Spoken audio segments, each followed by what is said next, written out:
En el mundo de la química orgánica, es súper raro encontrarnos con sustancias puras. La verdad es que casi siempre están metidas en una mezcla bastante compleja. Entonces, ¿cómo le hacemos para aislarlas?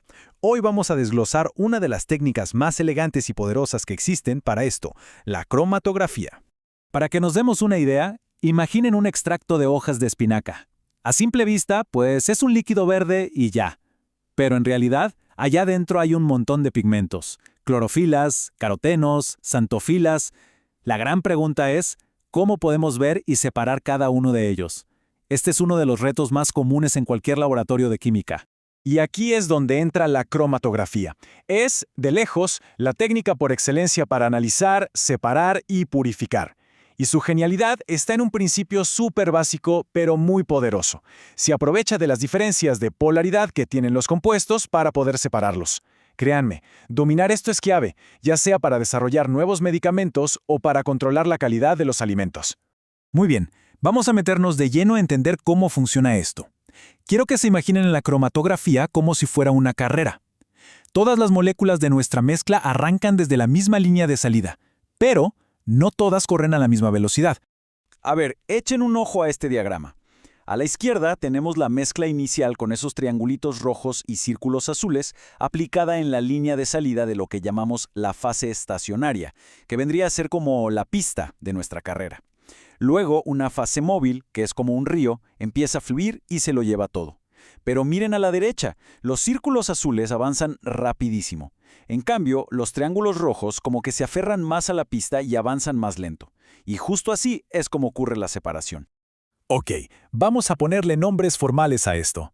La fase estacionaria es la superficie que no se mueve. La pista generalmente es gel de sílice, que es muy polar.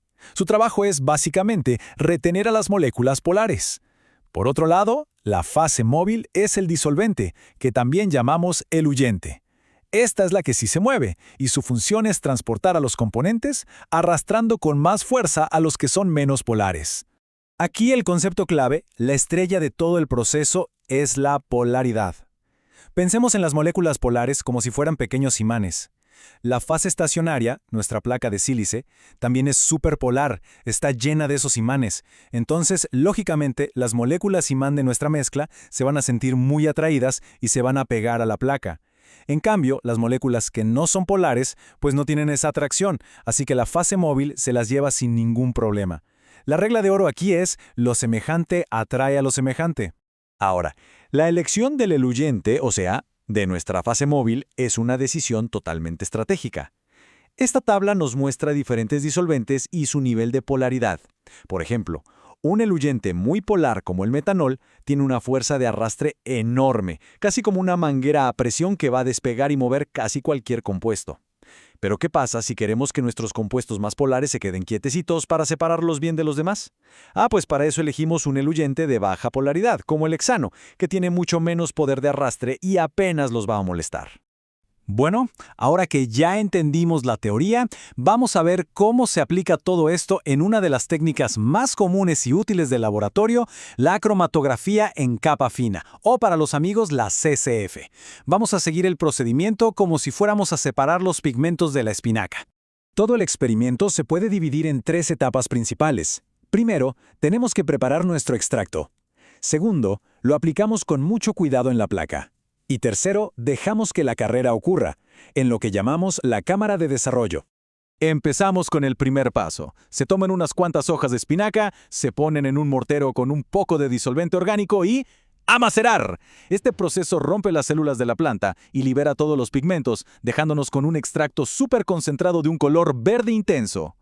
Luego viene un paso delicado. Con un tubo capilar bien finito, se toma una cantidad mínima del extracto y se aplica con toques muy suaves sobre la línea de origen que dibujamos en la placa. Aquí es súper importante que la manchita que dejamos sea lo más pequeña y concentrada posible. De esto depende que tengamos una buena separación al final. Una vez lista la placa, se introduce con mucho cuidado en la cámara de desarrollo. Esta no es más que un frasco cerrado con un poquito del eluyente en el fondo.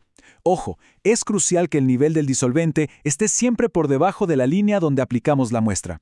Cerramos la cámara para que la atmósfera se sature con los vapores del disolvente y así nos aseguramos de que suba de manera uniforme. Y aquí es donde ocurre la magia. Por capilaridad, el eluyente empieza a trepar por la placa. A medida que sube, va arrastrando los pigmentos, pero los separa en diferentes bandas. Los que son menos polares, como los carotenos, que son anaranjados, viajan mucho más rápido y llegan más alto. Mientras tanto, los más polares, como las clorofilas verdes, se quedan más atrás, como si estuvieran más pegados a la placa. Ok. Una vez que el disolvente está a punto de llegar al borde de arriba, sacamos la placa y, muy importante, marcamos inmediatamente con un lápiz hasta dónde llegó. La separación ya está hecha, pero ahora necesitamos analizarla con números. Y para eso usamos algo llamado factor de retención, o RF.